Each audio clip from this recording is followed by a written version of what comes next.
Peut-être la première question pour Nasser Kamel. On l'a dit effectivement un petit peu tout à l'heure, c'est quelque chose qui est sorti, qu'a dit le Premier ministre du Gabon, c'est que l'Afrique consomme peu, mais l'Afrique a des objectifs en termes de développement et de transition énergétique qui sont assez forts. Vous représentez la Méditerranée avec à la fois, à peu près, il y a des pays du nord de l'Afrique et puis il y a des pays européens. Peut-être la première question, c'est comment est-ce que, d'ailleurs, le potentiel énergétique de l'Afrique est énorme, c'est très regardé, notamment pour faire cette transition. On a parlé un petit peu des minerais, notamment, qui sont importants pour la transition énergétique. Votre vision à la fois sur le potentiel de l'Afrique, qu'est-ce qu'il est, rapidement, c'est quoi aujourd'hui le potentiel de l'Afrique, mais surtout, quel est le modèle de transition qu'on doit imaginer pour l'Afrique demain? Permettez d'abord de saluer Monsieur le Premier ministre, Madame la Présidente d'Aix-Marseille-Provence, et remercier Jean-Christophe et vous-même de m'avoir invité ici pour aborder une question aussi importante que celle-ci. Étant secrétaire général de l'Union pour la Méditerranée qui s'occupe du parcours méditerranéen et de l'Union européenne, et la question de transition énergétique dans cette région, qui est quand même une région, je parle là de l'Afrique du Nord, un pont ou une passerelle, comme Madame la Présidente a dit, entre l'Europe et l'Afrique subsaharienne. Cette question est d'une importance primordiale. Le potentiel est énorme, dans le sens que les ressources, en termes d'énergie renouvelable, solaire, éolienne, et à partir de ces deux sources d'énergie, l'hydrogène vert, vu du point de vue du coût et du point de vue du potentiel, est énorme dans le parcours méditerranéen, que ce soit en Europe ou que ce soit en Afrique du Nord. Les études nous montrent qu'on est capable, la Méditerranée, à produire presque toute la consommation énergétique de l'Europe aujourd'hui. Est-ce que c'est faisable aujourd'hui? La réponse, évidemment, non, parce qu'il en manque énormément de choses à faire. D'abord, il faut une stratégie régionale pour une intégration en matière d'énergie renouvelable entre ces deux rives de la Méditerranée et au-delà de ça, vers l'Afrique continentale.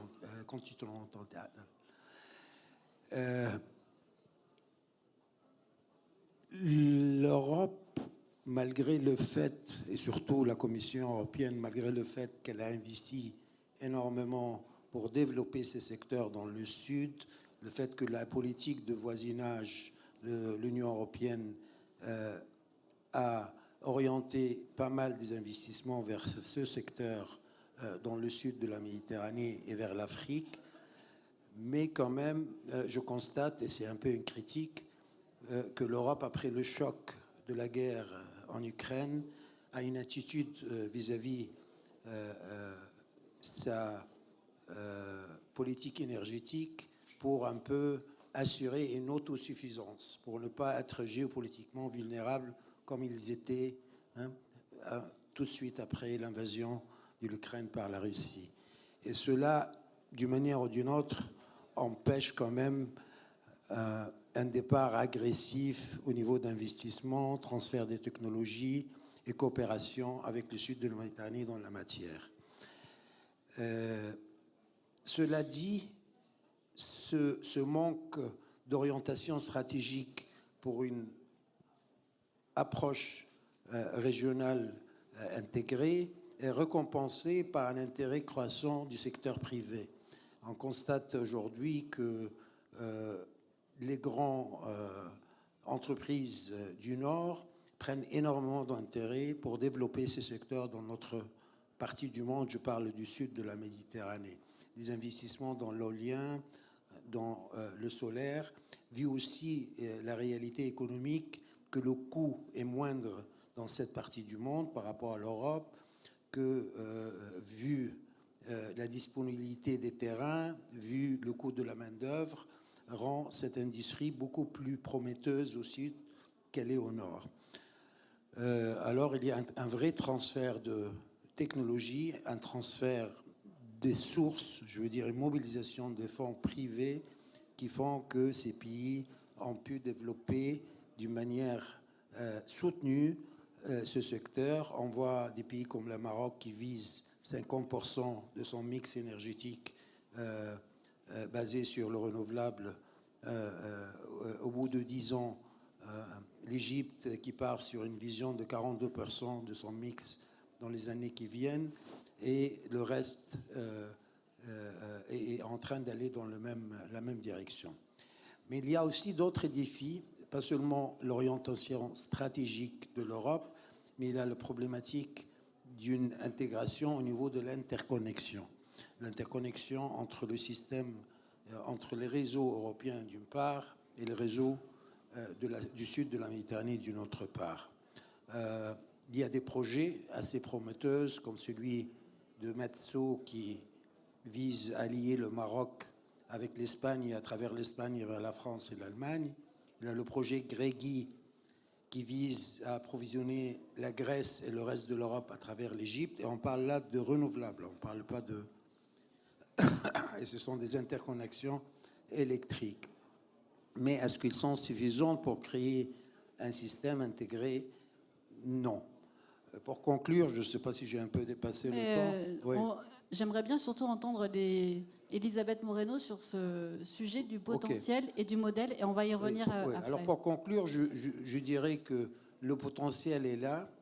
Je dirais même que les ressources financières sont là, mais il faut plus de volonté et plus une vue d'ensemble et une stratégie bien définie pour améliorer cette intégration vers une transition verte, une transition énergétique verte et soutenable. Elisabeth Moreno, vous faites le même constat du potentiel, mais il manque le petit truc en plus? Évidemment qu'il manque le petit truc en plus, et je pense que c'est pour ça que nous sommes là pour en discuter. Mais avant de rentrer dans le vif du sujet, je voudrais évidemment saluer Monsieur le Premier ministre. Nous sommes très heureux de vous accueillir ici, Madame la Présidente. Quelle joie! Je ne sais pas s'il y a un lien entre le fait que ce soit une femme qui dirige cette métropole, mais en tout cas, cette ville est d'une dynamique absolument extraordinaire. Et merci d'être cette ville de culture dans laquelle on se sent si bien. Merci Madame la Présidente.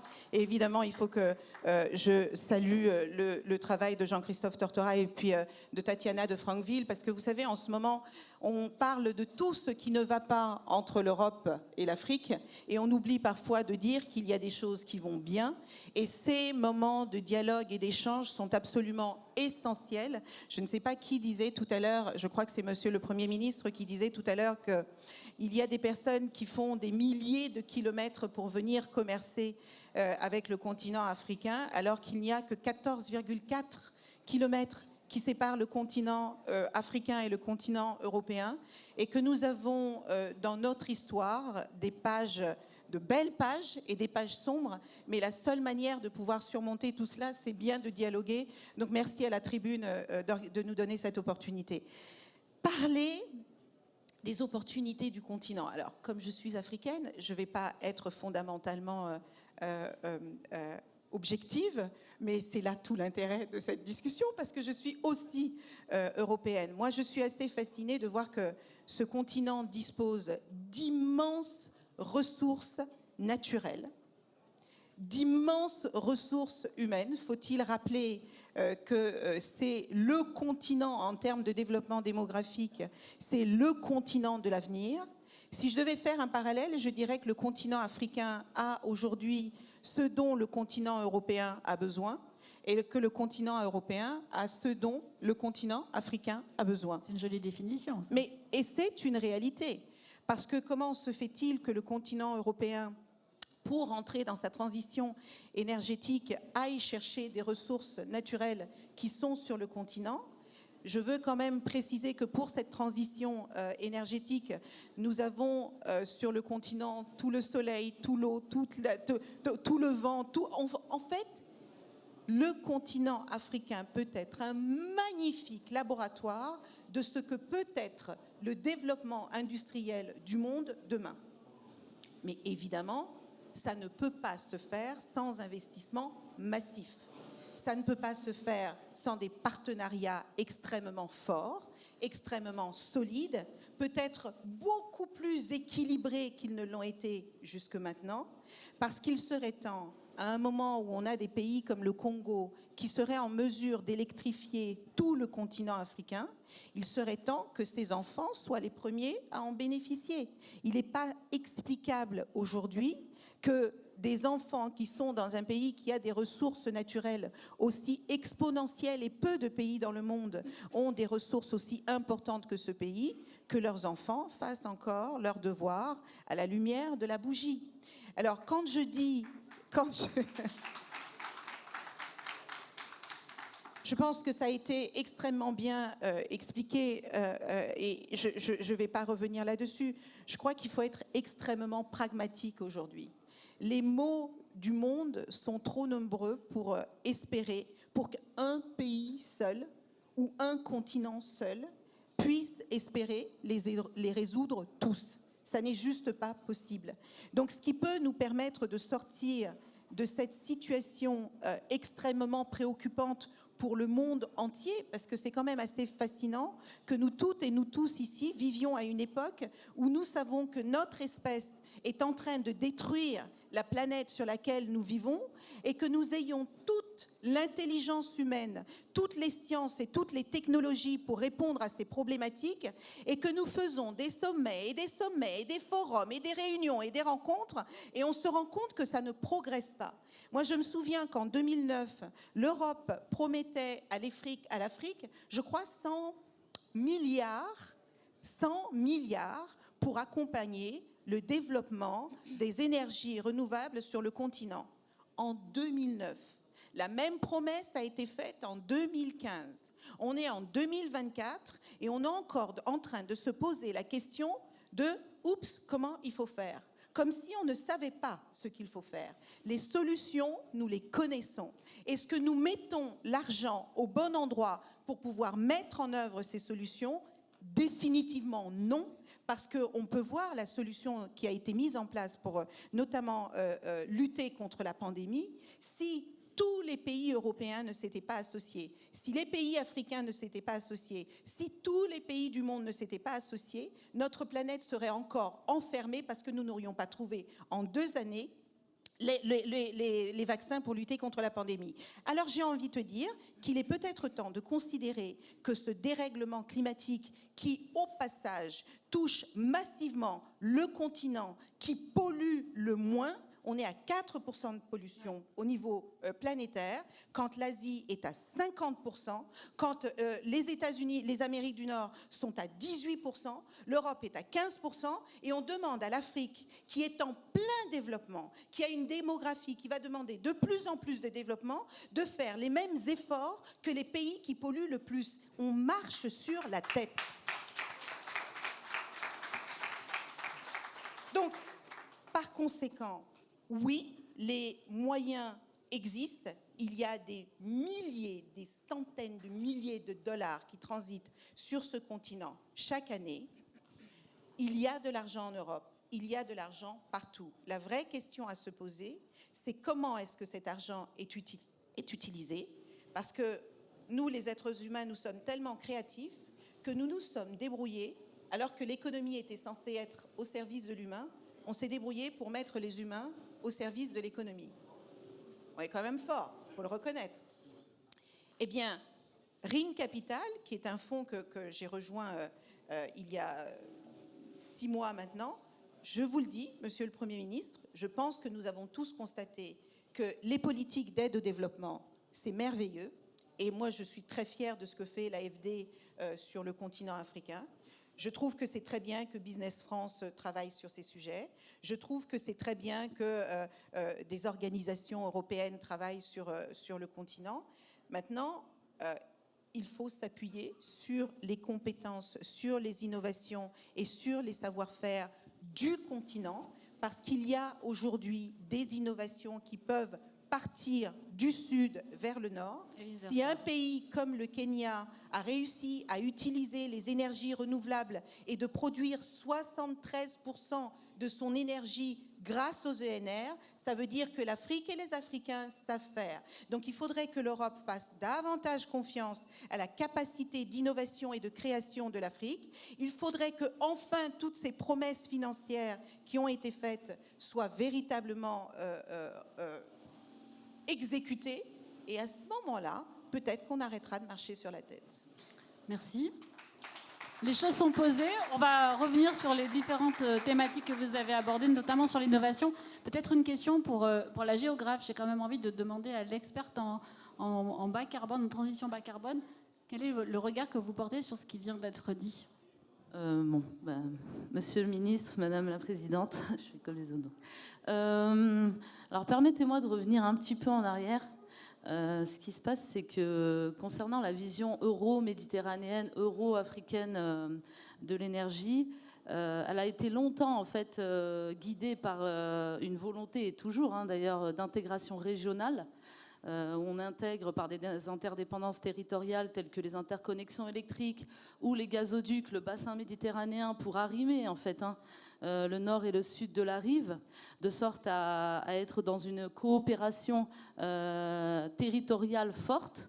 Alors cela a donné lieu à des choix technologiques qui sont le plus souvent dits centralisés. C'est-à-dire c'est de grosses centrales solaires, grosses centrales éoliennes à haut rendement, puisqu'on a toujours l'espoir quand même d'exporter de l'énergie de part et d'autre.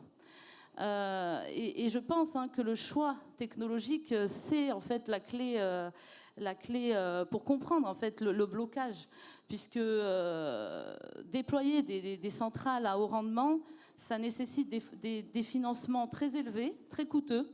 Ça nécessite aussi une infrastructure de réseau, un réseau électrique très développé qu'il n'y a pas forcément partout en Afrique.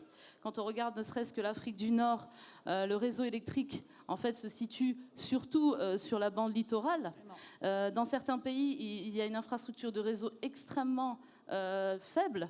Donc en fait, on se rend compte qu'il y a un hiatus en fait entre la vision qui est celle des politiques et la réalité du terrain. D'autant que quand, comme on le sait à peu près tous, ce sont des structures très monopolistiques en Afrique, avec la STEG en Tunisie, la Sonelgaz SPA en Algérie, etc., qui souhaitent garder leur monopole en fait sur la production d'électricité, et y compris même sur la distribution d'électricité, si bien qu'il y a un blocage, y compris pour les pays, de définir une réglementation qui donne aux acteurs privés, alors les acteurs privés, ça peut être les entreprises, mais ça peut être aussi les ménages pour de l'autoproduction, ça peut être des petites entreprises qui veulent produire leur propre électricité à partir de centrales éoliennes. Et donc, quand je donne un exemple, la Tunisie, il y a un plafond à 30% de revente de l'électricité d'origine renouvelable. Alors, officiellement, c'est une question d'équilibre réseau, pour éviter des problèmes sur le réseau, mais officieusement, on peut aussi se poser la question de cette volonté de garder des monopoles, en fait, vraiment sur des secteurs clés de l'économie, surtout qu'il y a un fort attachement des populations aussi à ce type de structures qui sont nées après les indépendances. Donc, si je peux me permettre, la solution, en fait, elle est toute trouvée, ce serait de déployer des unités de production plus modestes, mais qui répondent en fait d'abord et avant tout aux besoins des populations. Il y a des systèmes d'irrigation, par exemple, par le photovoltaïque, qui peuvent très bien remplacer les pompes à diesel et qui régleraient, par exemple, le problème de la sécurité alimentaire en Afrique, de la résilience à la sécheresse. Vous avez aussi d'autres possibilités comme le bioéthanol, comme le biométhane, etc., qui sont des solutions moins polluantes, moins coûteuses, plus efficaces aussi sur le plan de rendement, alors qu'on sait aujourd'hui que près de 70% de la population urbaine en Afrique utilise du GPL, c'est-à-dire du gaz à pétrole liquéfié, qui utilise non seulement des ressources qui se raréfient et qui subissent en fait la volatilité des prix du pétrole à l'international. En témoigne la guerre russo-ukrainienne qui aujourd'hui met en difficulté de nombreux ménages en Afrique qui ne peuvent plus utiliser en fait la bouteille de gaz pour cuisiner. Donc c'est vrai que il faudrait peut-être repenser le modèle de déploiement des énergies renouvelables, mais pas seulement, aussi d'efficacité énergétique, pour permettre de répondre avant tout aux besoins immédiats des populations qui, comme le disait Elisabeth Moreno, est très urgent en fait. Donc voilà, on reviendra peut-être tout à l'heure. Bien sûr, absolument, notamment sur le sujet innovation, j'aimerais bien y revenir. Christian Yoka, pareil, du coup, le modèle de ce qu'on entend, de ce qui se dit, c'est que finalement, il y a des volontés, on va dire, étatiques, en tout cas des volontés par le haut, mais il y a aussi la réalité du terrain, et que le modèle, il doit être peut-être davantage décentralisé. Et donc, il y a aussi le besoin en financement pour aider finalement, et c'est là où on en va venir à l'innovation, pour aider des initiatives qui naissent en proximité pour répondre aux besoins immédiats. Quand vous donnez l'exemple de la bouteille de gaz utilisée pour cuisiner, c'est quand même un besoin premier pour un ménage. Absolument. Je me permets de saluer Monsieur le Premier ministre, Madame la Présidente. Et alors, je ne suis absolument pas étonné que Monsieur le Premier ministre, en bon économiste qu'il est, ait commencé à mettre l'accent tout de suite sur le sujet de l'importance de l'électricité, en fait, qui est absolument fondamentale, non seulement pour répondre aux besoins premiers humains, mais également en termes d'enjeux économiques. Il est maintenant prouvé le lien qui existe entre consommation d'énergie et croissance du PIB est aujourd'hui établi. Et on ne peut pas parler de développement économique si on ne s'intéresse pas d'abord à cette question de l'énergie.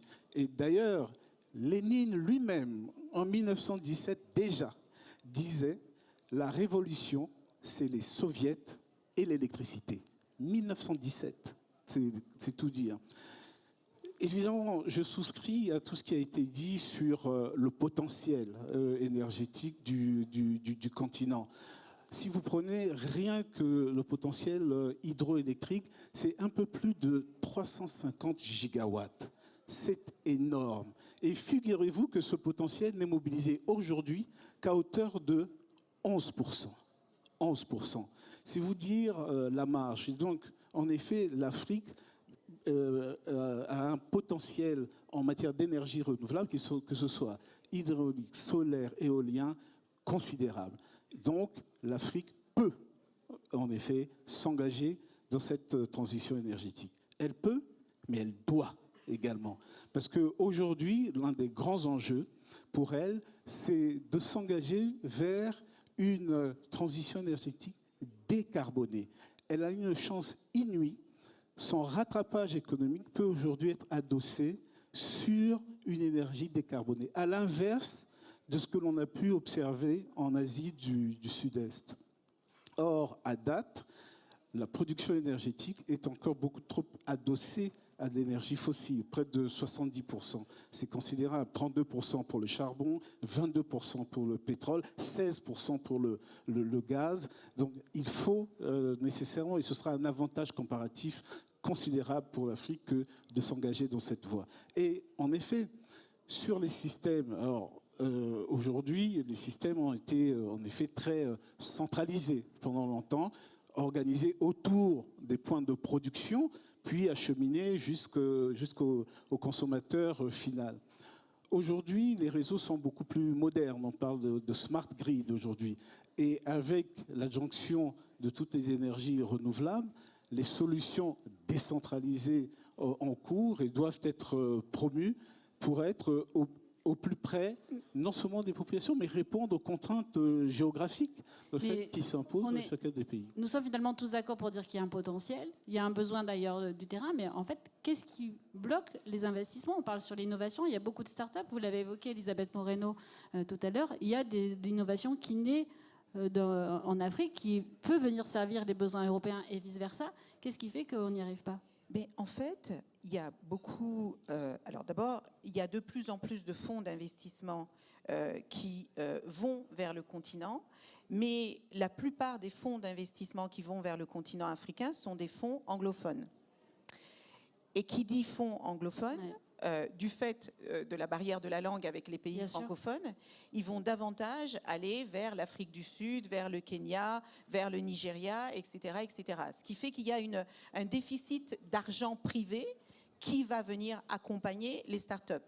Je voudrais au passage souligner que la question de l'investissement, c'est pas seulement d'injecter du cash, c'est aussi d'accompagner l'entrepreneuriat. On a fait avec Ring Capital et notre partenaire M Studio en Côte d'Ivoire, et je salue Monsieur le maire de Cocody qui est avec nous. En fait, on a construit un programme d'accompagnement et de développement des startups, parce que vous pouvez avoir une superbe idée pour réduire le plastique, pour utiliser des transports green, etc. Mais vous n'avez pas forcément l'expérience, l'expertise, le savoir-faire pour développer votre structure. Donc, il faut accompagner cet entrepreneuriat. Il y a encore énormément de préjugés et de stéréotypes qui collent à la peau de l'Afrique, et les investisseurs ont peur.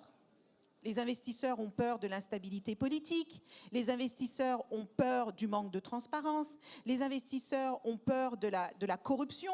La corruption existe partout sur la planète.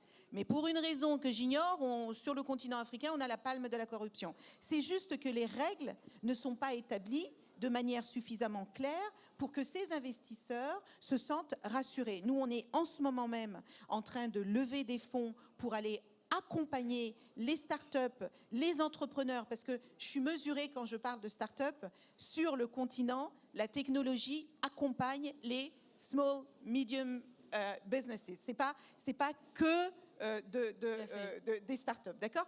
Eh bien, si on s'assure que, il y ait une sécurité sur ces investissements, que ces investisseurs se disent je vais gagner autant d'argent en investissant sur le continent africain que ce que je peux en gagner en investissant sur le continent européen. Si les différents gouvernements de nos pays africains établissent des règles qui sont suffisamment claires pour rassurer ces investisseurs, ils viendront. Les investisseurs sont extrêmement basiques. Ils veulent mettre leur argent sur un projet qui va leur rapporter de l'argent. Quel est le continent qui reste à développer sur cette planète? C'est le continent africain. Donc il faut les rassurer, il faut les encourager, il faut donner un moyen aux entrepreneurs africains de réussir. Ils ne sont ni plus bêtes, ni moins créatifs, ni moins inventifs, ni moins innovants, bien au contraire. Moi, j'ai passé 25 ans de ma vie dans le monde de l'entreprise. Les entreprises existent parce qu'il y a des problèmes et parce qu'on doit résoudre ces problèmes. Je rappelle qu'il n'y a que 600 millions d'Africains aujourd'hui qui ont accès à l'électricité, par exemple. 600 millions, on est à 1,4 milliard, pardon. Si vous prenez les technologies, je crois que Chiara Corazza est quelque part dans la salle, on parlait encore hier de la nécessité d'avoir un développement technologique inclusif, et tout le monde dit que cette 4e révolution industrielle peut immensément aider le développement du continent africain. Très bien, mais ça ne va pas se faire tout seul. Il y a un besoin de transfert de compétences, de capacités et d'expertise qu'on peut trouver à partir du moment où on comprend comment fonctionne ce continent. Je pense qu'il n'y a pas de meilleur partenariat à envisager aujourd'hui que celui entre le public et le privé, celui entre les jeunes et les femmes des deux continents, parce qu'on croit que les jeunes du continent africain sont plus désespérés qu'ailleurs. C'est pas vrai. Il y a une vitalité extraordinaire sur la jeunesse africaine, mais il faut absolument qu'on arrête cette immigration de désespoir. Si ces jeunes trouvent l'espoir de vivre sur le continent en dignité, de pouvoir manger à leur faim, de se chauffer, de s'éclairer, eh bien, ma foi, ils ne prendront pas le risque de perdre leur vie en allant vivre ailleurs, d'autant qu'on ne veut pas qu'ils y aillent ailleurs. Donc, tout ça, en fait, c'est du bon sens. Mais on dit que le bon sens est la chose la moins partagée du monde. Mais je crois que c'est Martin Luther King qui disait que si on n'apprend pas à vivre ensemble comme des frères, on mourra ensemble comme des idiots.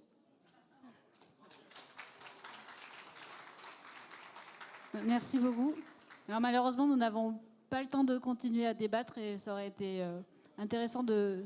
Merci en tout cas à tous les quatre. Merci Madame la Ministre pour cet enthousiasme qui est partagé. Je pense que le message est passé. Merci. Et le forum continue et on accueille dans quelques instants Luc Hérault, qui est directeur chargé des études en Afrique subsaharienne au FMI.